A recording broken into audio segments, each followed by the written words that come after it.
set language and notation. So a set is just a collection of objects, but we're mostly going to use numbers. And an example of a set is going to look something like this, where the set is called A, and we use our curly brackets to list all the elements in a set.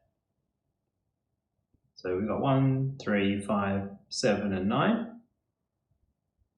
inside our curly brackets, and all of these are elements inside our set. So another example of a set, B, could be 0, 2, and 4. Now, if we want to talk about the number of elements in a set, all we do is a little n outside of A, so it's the number of elements in set A, and that's just going to be 5 in this case, and the number of elements in B here is just going to be 3. So let's look at some other notation. So we can say that 3 belongs to A, so this symbol here means belongs to. We can say that 2 belongs to B. We could say that 10 does not belong to A, and 3 does not belong to B. So just same symbol as belongs to, but with a line through it, is not belongs to.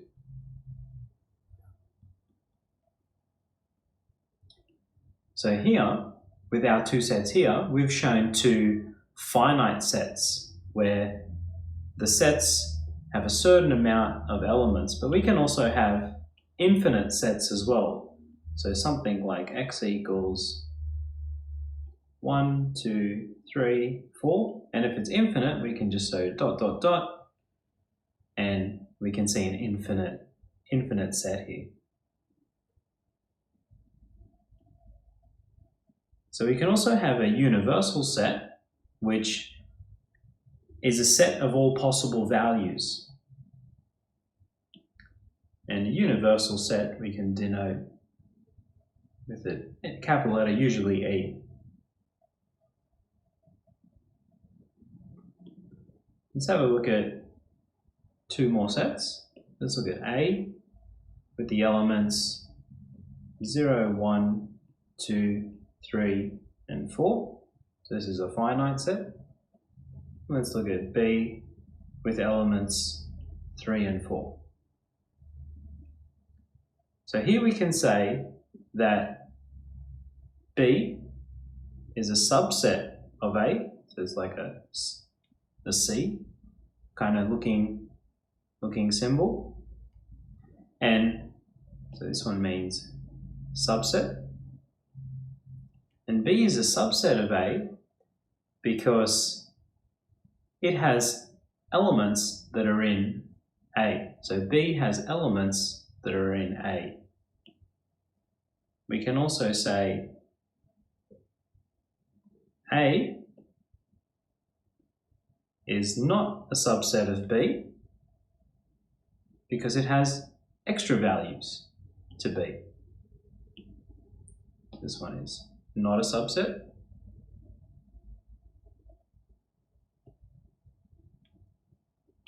We can also say that A is a superset of B,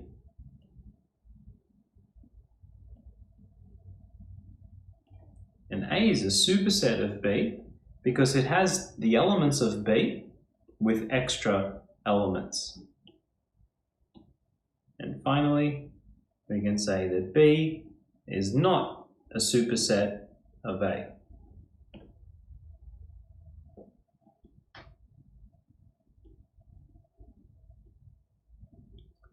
Because B is actually a subset, not a superset, because it doesn't have extra elements to A. It only has some of the elements of A, which makes it a subset.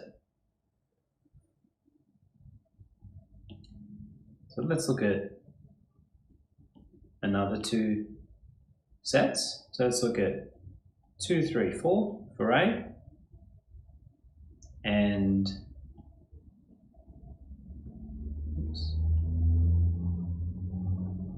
4, 3, 2 for B.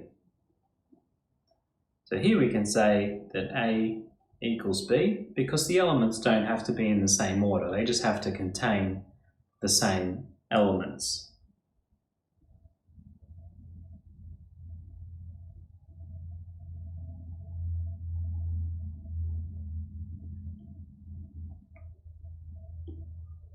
Look at some more language.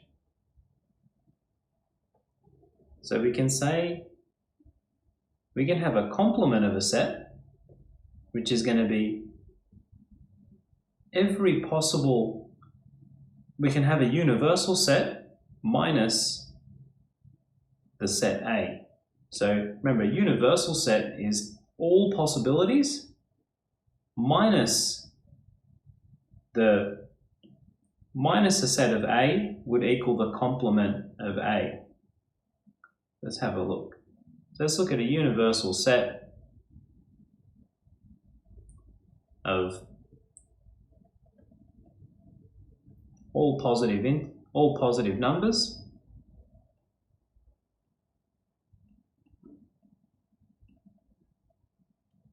and A being odd numbers.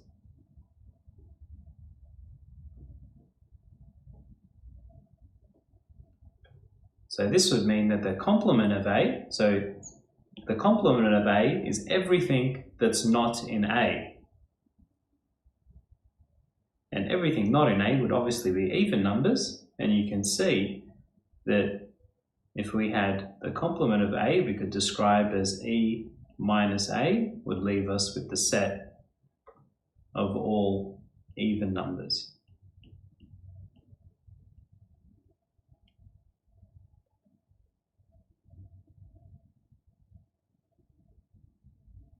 So let's look at a set A being 1, 5, 17, and 20, and a set B being 6, 5, 7, and 1. So if we were going to have A minus B, all we'd have to do is take out the elements from A that are in B. So B has 1 and A has 1, so we can take the 1 out of A, and A has 5 and B has 5, so we can take out the element of 5, but 17 and 20 are not in B, so they're the only ones left behind. So we've taken out the elements of 1 and 5 because they were both in set B.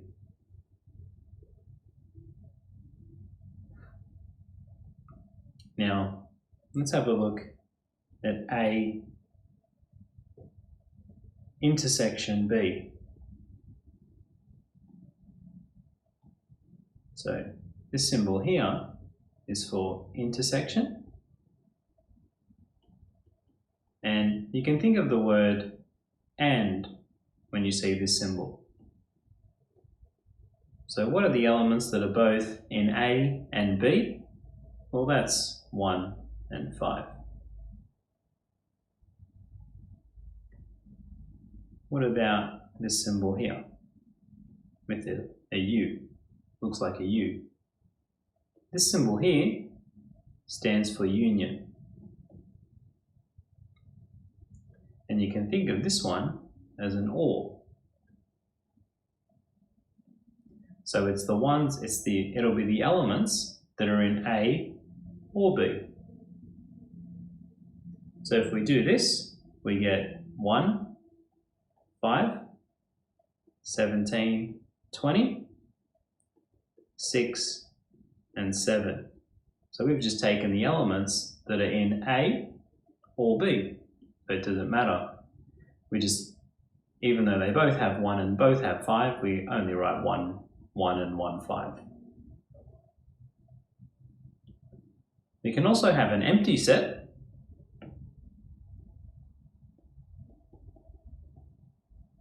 And an empty set can either be written as an empty pair of curly brackets or this symbol here.